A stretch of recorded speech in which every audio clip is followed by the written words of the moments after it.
Are you an undergraduate or postgraduate student? Do you work as an M&E consultant or you are a research practitioner? Do you find research methods such an abstract unit in the course of your study or in the course of your work? And this is because you cannot relate the research theory you learn or you learned in class with practice. Then this channel is for you. I, Dr. Lydia Wabogo, welcomes you to this channel, which is a class on research methods. In this class, we discuss everything social science research, from understanding the research discipline, research philosophy, elements of scientific research, and the methodologies of conducting research. Welcome to this channel as we explore this discipline called research. Welcome to our lesson today, where we are going to discuss methods of determining validity of qualitative research.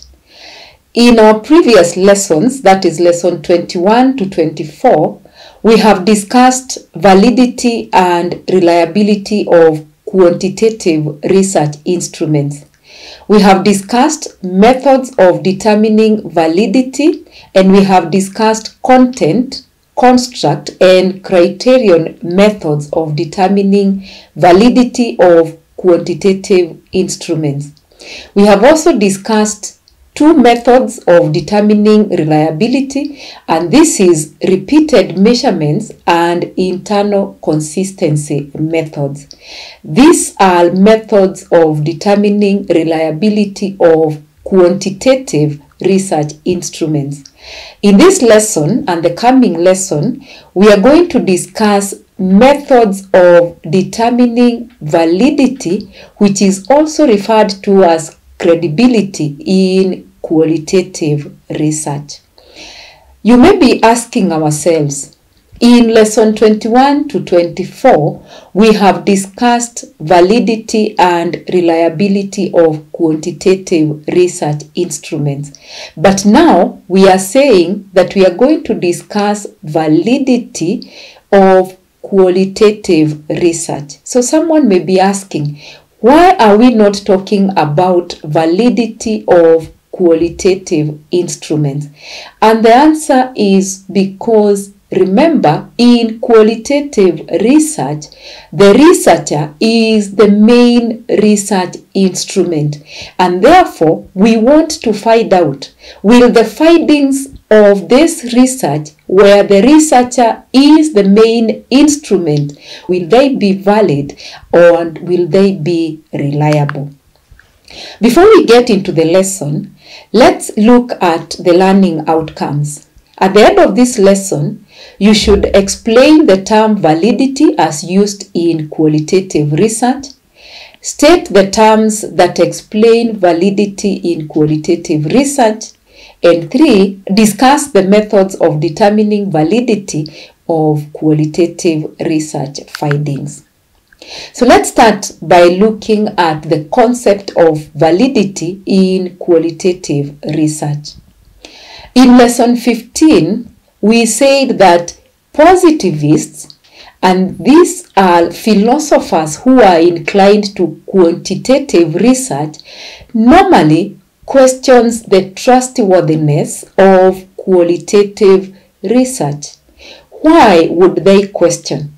And there are about 4 reasons. Number 1, like we have said, the researcher in qualitative is the main instrument, and therefore the prospect of other researchers producing identical results or identical data and arrive at identical conclusions are equally slim.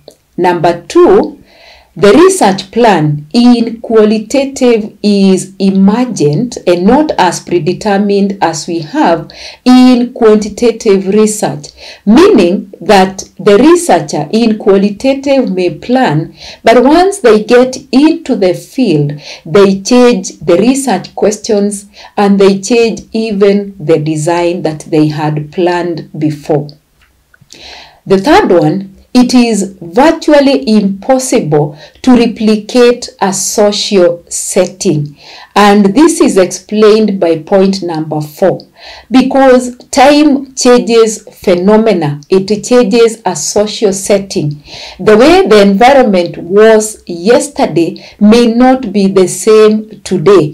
And therefore, because of the issue of time, you cannot replicate a social setting, and the prospects of assembling equivalent people in similar environment is almost slim in a qualitative research. And because of those 4 reasons, the positivist normally questions the trustworthiness of the qualitative research findings. That is why the concept of validity and reliability in qualitative research cannot be addressed and cannot be determined in the same manner as we have in quantitative research. This has driven many qualitative researchers to use different terminologies when they are explaining validity and reliability in order to distance themselves from the positivism criticism. Under validity, we use terminologies such as trustworthiness, authenticity, and credibility. So we are now going to look at definition of validity, and in this case we'll be defining credibility in qualitative research. Credibility criteria in qualitative involves establishing that the results of qualitative research are believable or they are accurate from the perspective of 1. The participant in the research, the perspective of the reader, and the standpoint of the researcher. Remember, in quantitative, we said that validity is the trustworthiness.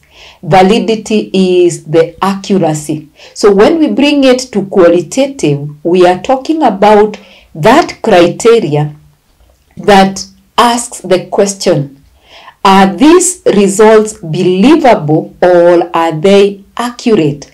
But it is from the perspective of the participant in the research, the perspective of the reader of the qualitative research report, and the standpoint of the researcher. Therefore, credibility can be defined as the extent to which qualitative researcher can demonstrate that their data and their results are accurate and appropriate. Like we have said, credibility is similar to validity in quantitative research. So let's now look at how we determine credibility of findings in qualitative research. What can a qualitative researcher do to ensure that the results and the data are credible? We have about 8 methods that we are going to discuss. The first one is called member checking or respondent validation. Remember, we have said that credibility is also determined from the perspective of the participant. So member checking involves the researcher returning back to the participants with the data and findings as a means of verifying that what they said is what has been reported. That means the researcher, after collecting data and analyzing the data, will go back to the natural setting of the phenomena, and the participants will verify that what they said is what has been captured. This allows the participants to check the factual accuracy and allows the research findings to be confirmed or amended by those whose opinions or views are being studied. The second method is grounded data. This means that the researcher should spend adequate amount of time in the field and collect extensive data so that the conclusions will be solid based on data. Like we said, the researcher in qualitative goes to where the phenomena is, and this researcher must become an insider and spend adequate amount of time to ensure that the report that they write is grounded well on data that has been collected. Number 3 is triangulation. This we have discussed severally, means the use of multiple data sources when collecting data. This means that the researcher should not rely on one method of data collection, but he or she should use multiple methods of data collection so that they can justify the themes that will emerge from the research. Number 4 is use of rich, thick description to describe the findings. Qualitative researchers should provide detailed description of the setting to ensure that the results are more realistic and they are also richer. Number 5, bias brought about by the researcher to the study should be clarified and explained. Remember that bias are acceptable from both the researcher and the respondent in qualitative research. Therefore, the researcher should clarify how the interpretation of the research findings that they are presented are shaped by their own background, and this can be culture, socio-economic, their history, etc., etc. Number 6 is prolonged time in the field. This we had said that the researcher needs to spend a prolonged time in the field so that they can conduct an in-depth investigation of the phenomena as well as discuss the context and the people in details. Number 7 is peer debriefing. This process involves locating another researcher, and this other person is called a peer debriefer. A peer means it is another researcher who reviews and asks questions about the qualitative study so that the account will resonate with people other than the researcher. This means that the peer holds impartial views of the study. In other words, what we are saying is that the peer will review the qualitative findings and asks questions regarding the study so that it can enhance the accuracy of the narrative account. Finally, an external auditor is another method of determining credibility.